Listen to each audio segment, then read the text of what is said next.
السلام علیکم فرینڈز، آج میں آپ کے لیے ایک بہت ہی اچھی سٹوری لے کر حاضر ہوا ہوں۔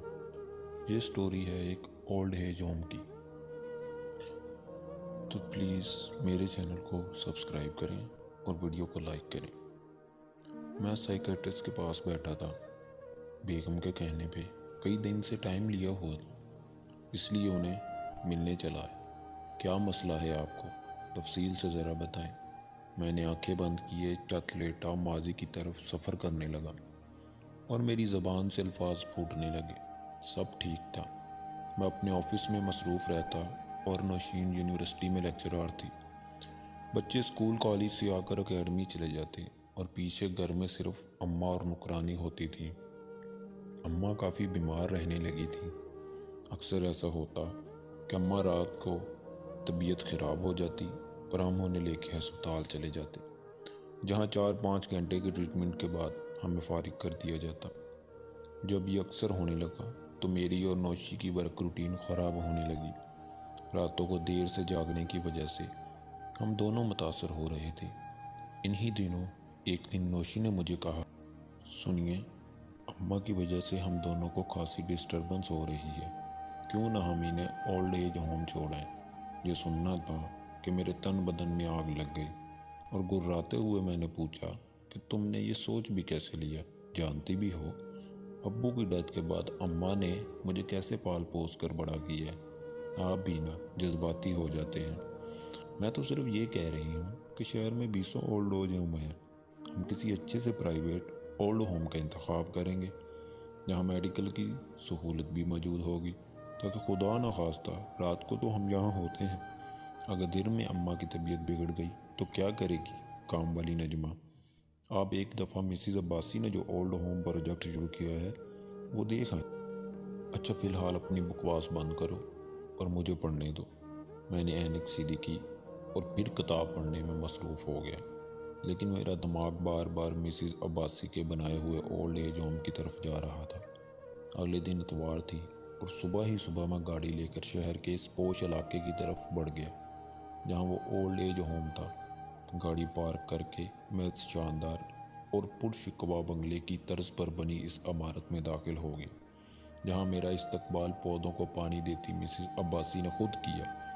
اس دن میں نے وہ ساری عمارت گھوم پھر کر دیکھی جہاں میرے ذہن کے مطابق واقعی بوڑھے لوگوں کے لیے جنت تعمیر کی گئی تھی۔ صاف ستھرا ماحول، بڑا سا سرسبز لان، پرشکوہ ڈسپنسری جہاں ہر وقت ایک ڈاکٹر تعینات رہتا تھا، اور اولڈ ایج ہوم کی اپنی 2 ایمبولینسز کے علاوہ وہاں زندگی کی ہر سہولت فراہم کی گئی تھی۔ مسز عباسی سے فیس وغیرہ پوچھی تو 14 طبق روشن ہو گئی، لیکن اماں کے آرام کے لیے مجھے وہ مناسب لگے۔ اب صرف اماں سے پوچھنا باقی رہ گیا تھا۔ رات کو اماں کے کمرے میں داخل ہوا تو دیکھا وہ بیٹھے بڑے بڑے لفظوں والا قرآن پاک پڑھ رہی تھی۔ میں کمرے میں داخل ہوا تو انہوں نے سر اٹھا کر اوپر دیکھا اور مسکرائیں۔ میں چپ چاپ پہلو میں آ کر بیٹھ گیا، اماں کا حال احوال پوچھا اور پھر چپ۔ سمجھ ہی نہیں آ رہی تھی کہ بات کو کیسے شروع کروں۔ یہ مشکل اماں نے خود ہی آسان کر دی کہ کی ہوا پتر، پریشان لگ رہے ہو؟ یہ بس آپ کی وجہ سے ہی پریشانی تھی۔ کیسی طبیعت ہے اب؟ میں ٹھیک ٹھاک تو ہوں، مجھے کیا ہونا ہے؟ بس یہ کم وقت ہمارا بلڈ پریشر اوپر نیچے ہوتا رہتا ہے۔ اماں، ایک مشورہ کرنا تھا آپ سے۔ بول پتر۔ اماں، میں ایک جگہ دیکھ کر آیا ہوں۔ میں نے ہکلاتے ہوئے بولنا شروع کیا۔ وہ آپ کی رہائش کے لیے بہت مناسب ہے۔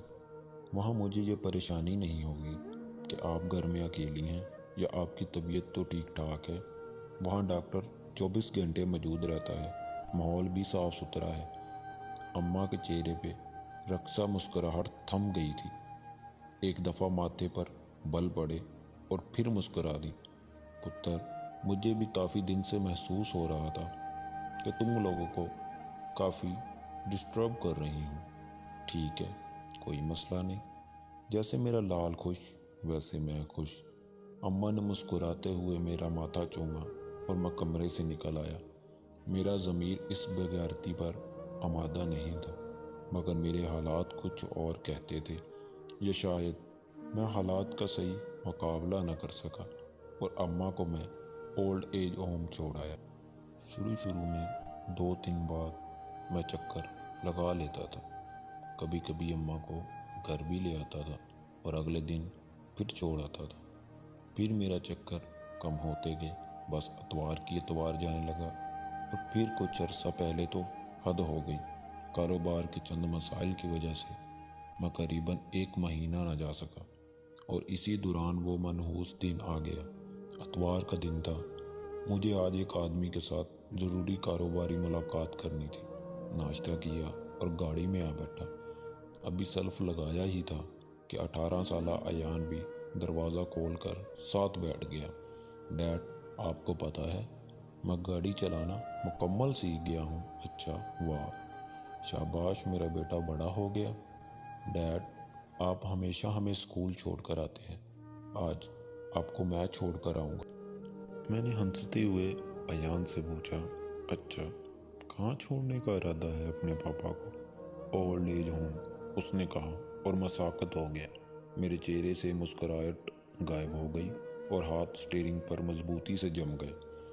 وہ اپنی دھن میں بولتا جا رہا تھا، آج سنڈے ہے، مجھے پتہ ہے کہ آپ گرینی سے ملنے جا رہے ہیں، میں بھی چلتا ہوں ساتھ، میں آپ کو ڈرائیونگ بھی دکھاتا ہوں اپنی۔ مگر میں بس ایان کے پہلے جملے پہ ہی ساکت ہو چکا تھا۔ اس کے معصوم جملے میں میرا مستقبل چھپا تھا، میری وہ فصل جو مجھے کاٹنی ہی تھی۔ بچپن میں پڑھی کہانیاں اور واقعات کی طرح مجھے بھی اسی سلوک کا شکار ہونا تھا۔ میری آنکھوں سے آنسو ابل ابل کر آ رہے تھے، اور میں اپنی اماں سے اپنے اس گھٹیا سلوک سے سخت شرمندہ تھا۔ ایان کو بلا وجہ ڈانٹ کر میں نے گاڑی سے نکالا اور تیزی سے گاڑی چلاتا ہوا اماں کو لینے اولڈ ایج ہوم جانے لگا۔ اولڈ ایج ہوم پہنچا تو دوسری بجلی گری کہ کچھ دیر قبل ہی اماں ہارٹ اٹیک سے فوت ہو چکی تھی، اور میری معافی و توبہ کے سارے دروازے بند ہو گئے۔ ڈاکٹر صاحب، تب سے میں انتہائی چڑچڑا ہو چکا ہوں، کاروبار میں دل نہیں لگتا، بلا وجہ بچوں اور ملازموں کو ڈانٹتا رہتا ہوں، اکثر چھٹی والے دن سارا دن قبرستان میں اماں کے سرہانے بیٹھ کر ان سے معافی مانگتا رہتا ہوں۔ نہ گھر میں دلچسپی رہی، نہ کاروبار میں۔ اب بتائیں، کیا اس بے سکونی، بے آرامی اور اس ضمیر کا کوئی علاج ہے جو جاگا بھی تو بے فیض؟ کافی دیر تک میں چپ رہا، لیکن ڈاکٹر کی آواز نہ آئی۔ آنکھیں کھولی، اٹھ کر ڈاکٹر کو دیکھا تو وہ سر نیچے کیے بیٹھا رو رہا تھا۔ ڈاکٹر صاحب، میں دوبارہ بولا تو اس نے سر اٹھایا اور آنکھیں صاف کر کے بولا، اس کے علاوہ اس بے سکونی کا کوئی علاج نہیں، کہ اللہ سے توبہ استغفار کرتے رہا کرو، نیک کام کرو تاکہ وہ تمہارے ماں باپ کے کام آئے اور شاید تمہیں سکون مل جائے۔ یہ کہتے ہوئے اس کی ہچکیاں بن گئی اور گلوکیر آواز میں بولا، میں نے ایک ضروری کام سے جانا ہے، آپ چلے جائیں۔ یہ کہتے ہوئے اس نے اپنا موبائل اٹھایا اور ملازم کو بلا کر کلینک بند کرنے کا کہنے لگا۔ ارے ڈاکٹر صاحب، اتنی ایمرجنسی میں آپ کہاں جا رہے ہیں؟ میں نے پوچھا تو اس نے مڑ کر جواب دیا، اولڈ ایج ہوم، بابا کو لینے، یہ کہا اور گم کر راہداری میں غائب ہو گیا۔